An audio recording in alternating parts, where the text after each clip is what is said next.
Leinster produced a scintillating performance to nil Glasgow and progressed to the semi-final. My name's Mark, let's talk rugby.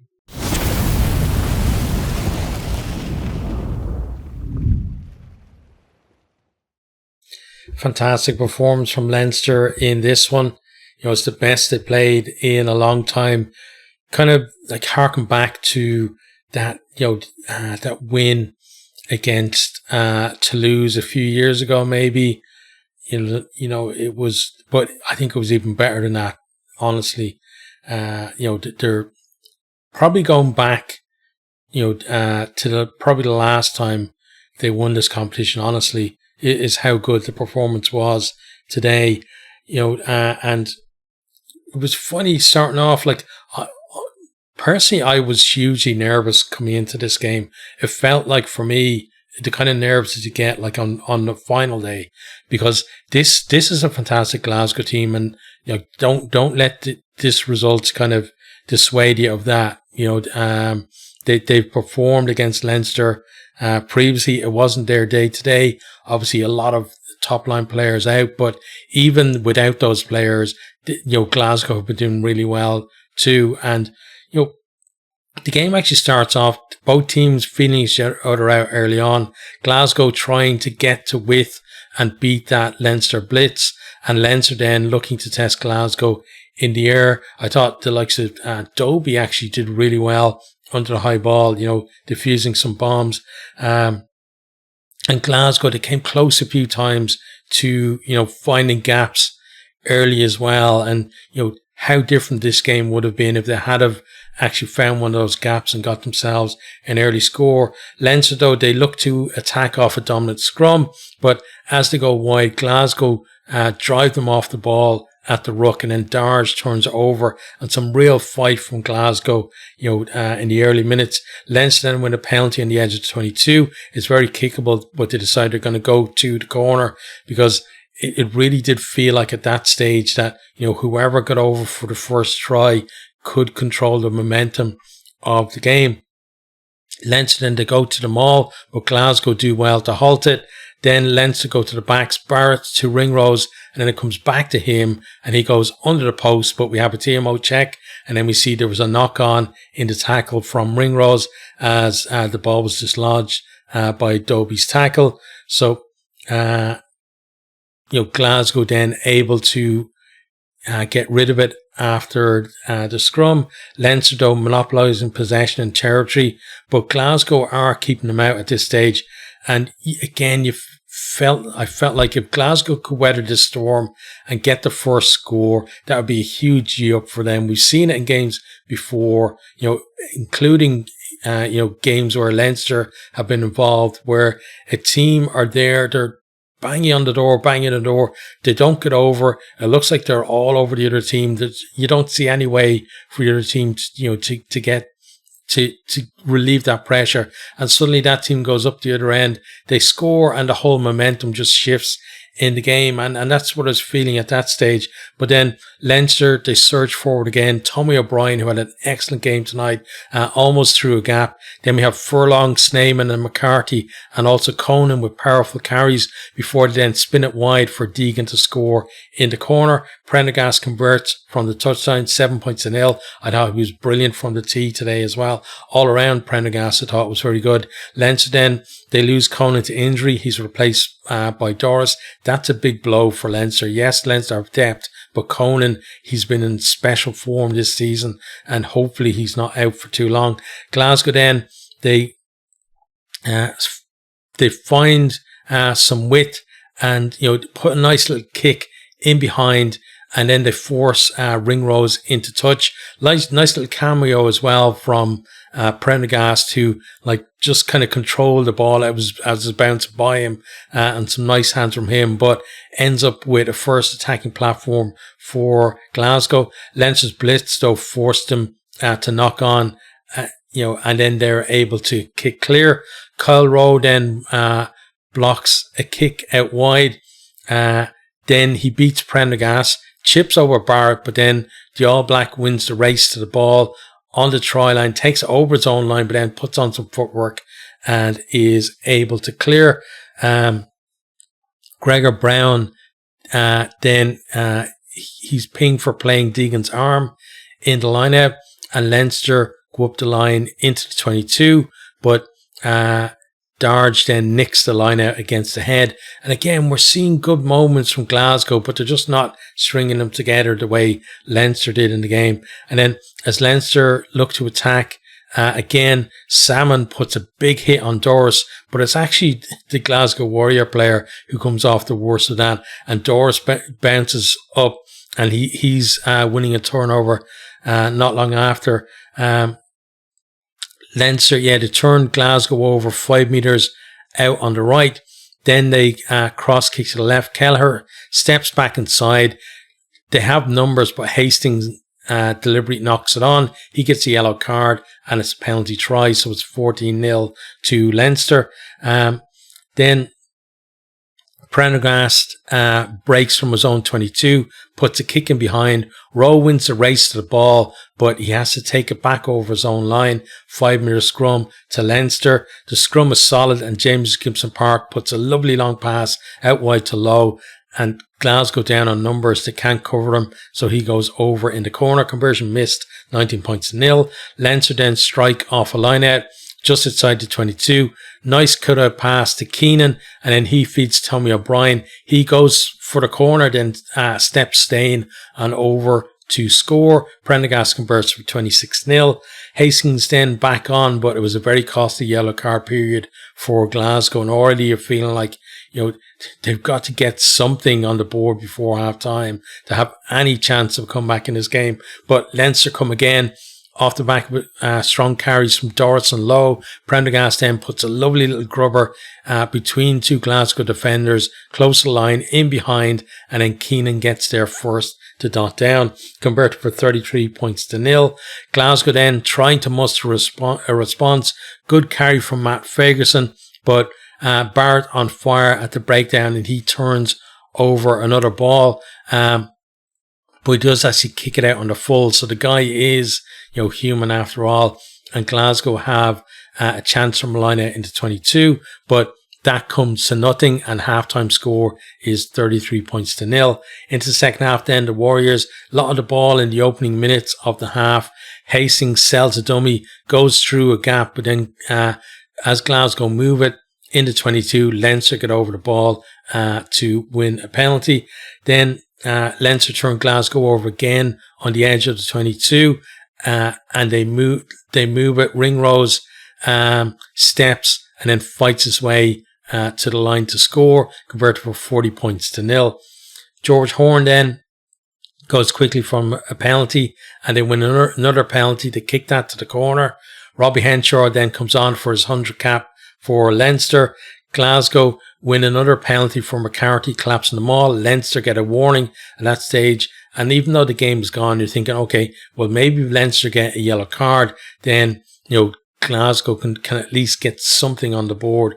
But Leinster, they managed to halt them all, and even when the backs pile in like it's going nowhere, and then as they move it, and Barrett just kind of lifts Hastings into touch with a help from a teammate as well. Leinster then, David penalty, go to the corner, set up the maul. Van der Fleer comes off the back, and then basketball pass it to Sheehan to go over in the corner. That's converted from out wide for 47 points to 0. We then have a stoppage for an injury to Matt Ferguson. He has to go off in a cart. Didn't look good, and really do wish him a speedy recovery. Never like to see players from any team getting injuries, because such a short career, and you never know with a player when it's the last appearance, or just momentum and stuff being stripped away from them as well in terms of their performances. Glasgow then go up the line into the 22 from a penalty for Doris playing the line. Leinster steal the line out, but it's a poor clearance from McGrath, so they have another try from the resulting line out. Leinster strip the ball in the maul and kick clear. Glasgow then hang on to the ball for a number of minutes, but they started on the edge of the Leinster 22, got forced all the way back to halfway before Leinster's aggressive defence forced a penalty, Doris getting over the ball. We then have a Timo check for a lower limb contact on Jordy Geordie Barrett by Tom Jordan at a ruck, but it was just a penalty. Maybe a little bit of frustration coming out there. Leinster then work it into 22, and Byrne cross kicks to Deegan to score in the corner. Conversions missed, 52 points to 0, and that was how the game finished. So we're going to have a look at the stats, and then we'll talk about each of the teams briefly. So let me pull the stats up here, and hopefully they are up to date. Okay, so first of all, tries. Let me see. No, let me pull it up here. It's not up to date yet. Right, refresh. Hopefully, sometimes it works. Let's see. Right, yeah, it's okay now. Tries, 8 tries to 0. So, no real contest on that side of things, but, a lot of it today as well. You honestly feel sorry for the Glasgow players and the Glasgow supporters, because they're a much better team than that. They just, circumstances really just, kind of combined for this to happen. But meters made, 521 to 318, 140 carries for Leinster. So you're talking about about 4 and a bit meters per carry for them. 120 carries for Glasgow for 318 meters. So they're, at 2.7 maybe meters per carry, something like that.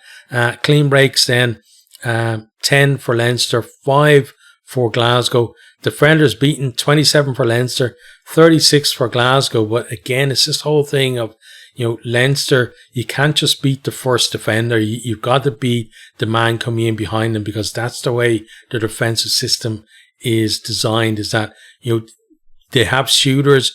You're almost expected to beat the shooter. And then but the fact that you try to evade him, the next guy comes in and gets a clean shot on you. And that's why, from 36 defenders beaten, they only had 5 clean breaks. Offloads then 16 to 13.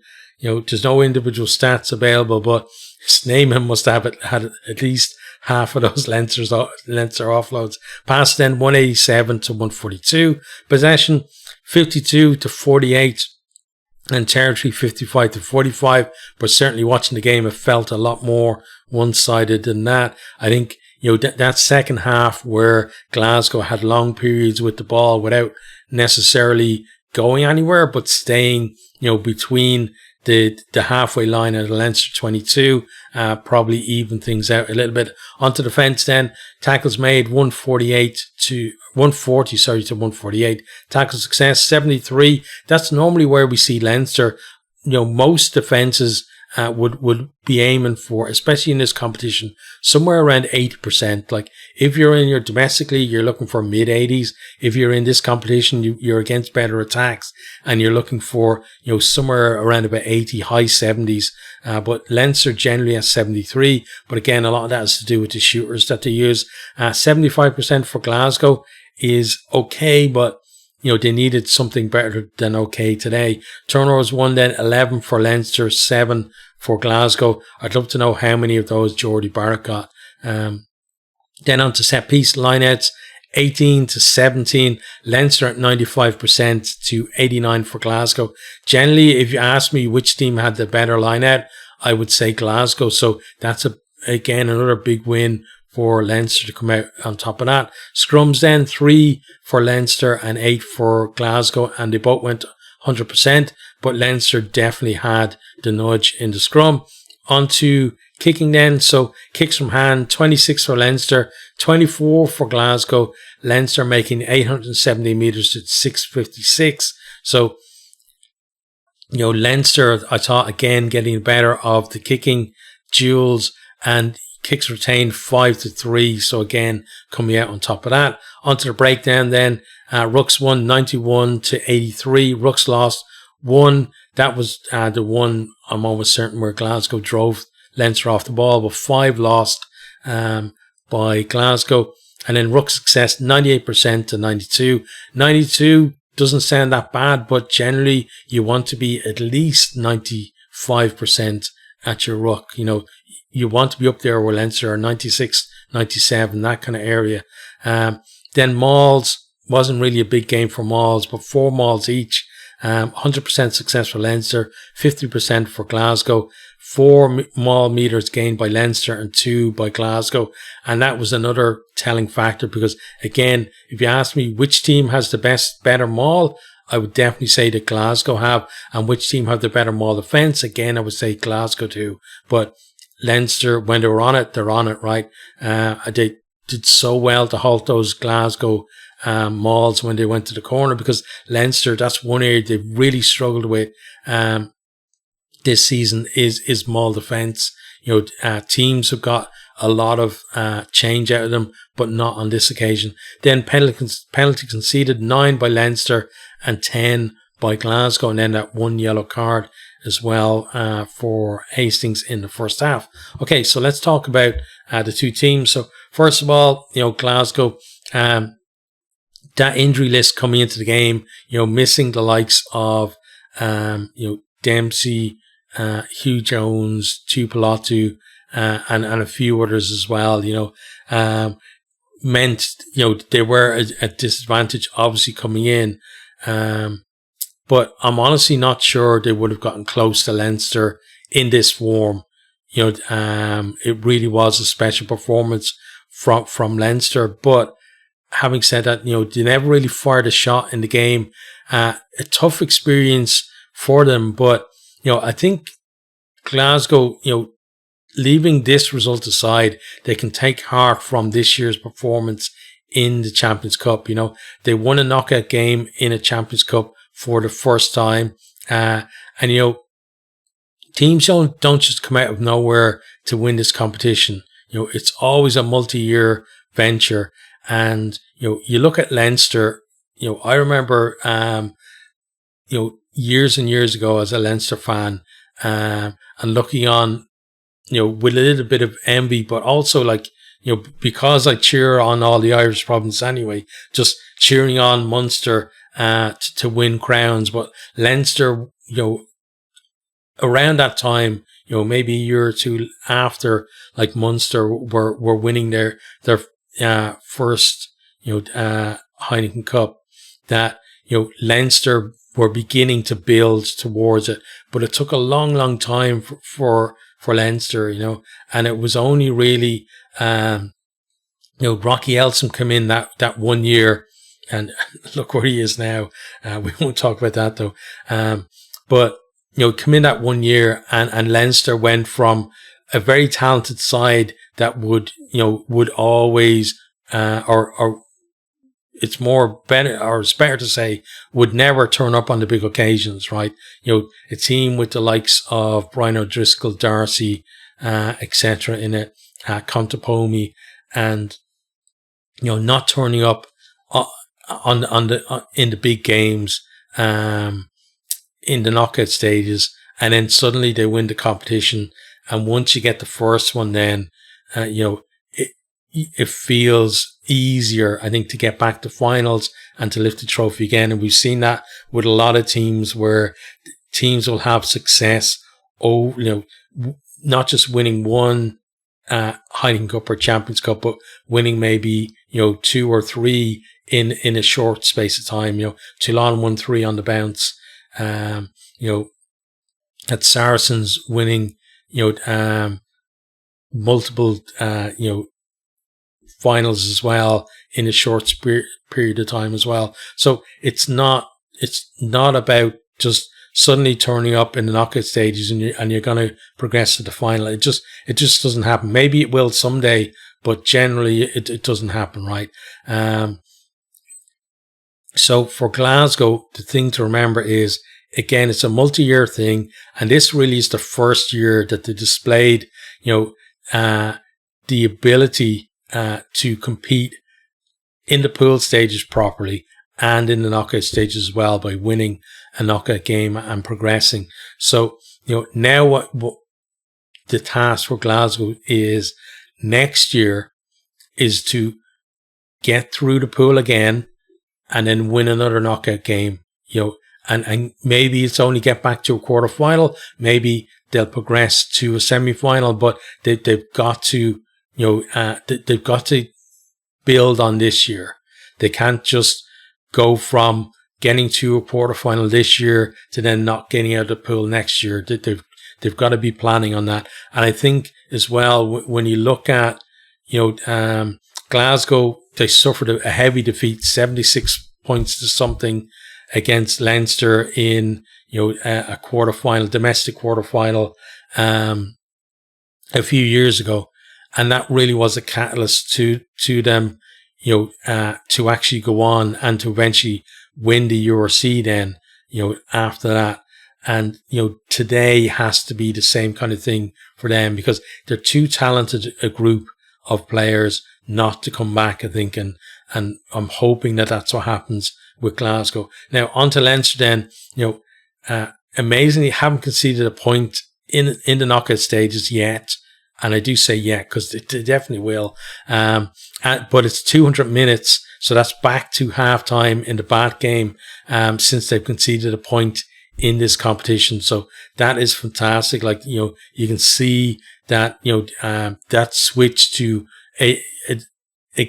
their game based around the defense rather than around their attack really has, happened now. And honestly, this is the best they played in a long, long time, for me. But they got to keep this form going, but one thing that is encouraging for me is, you look at the likes of Deegan, Tommy O'Brien, Mangan, and other players who've gotten chances, this year and forced their way into matchday 23s for big games, shows that the selection policy is different to the past 3 years. Because if you're a Leinster fan in the past 3 years, right, you could absolutely see that there was basically two squads for Leinster. There was the Champions Cup squad and there was the URC squad, and the two never mixed. You very rarely, unless there was injuries, you didn't have players going from one to the other, based on form or whatever. And, when it came to big games like this, everybody could pick the 23. There were no surprises. It would be basically these guys that are 15th starting if they're fit, and these guys are the guys on the bench if they're fit. And everyone else is just out of luck. Doesn't matter how well you're playing. Whereas this year, it feels different. It feels like players who performed, like down in South Africa, or in the URC generally have been given chances to show what they can do.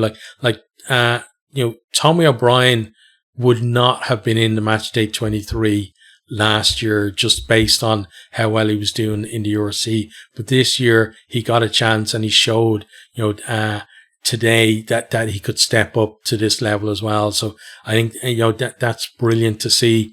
And that's something, that doesn't mean they're going to win the competition, because, something I'll say is, no matter how well they're playing now, you don't win this competition in April. The final is still 2 games away. They've still got, it's going to be a tough semi-final. We saw last year, they almost, got beaten, by, Northampton, who, are likely opponents as well, this year in the semi-final last year at Croke Park. And then they go to the final and then they just didn't perform there. So, just because they're playing well now doesn't mean that they, that they're going to go on and lift the trophy. But, it is encouraging signs from them. The thing now for Leinster, I think, is to keep that going. As long as they have that competitiveness within their squad and players genuinely believe that their performances can actually get them spots in big games, I think that's going to drive everyone on. Even if players don't force their way into the 23, they'll force the players into 23 to play better, to keep their spots.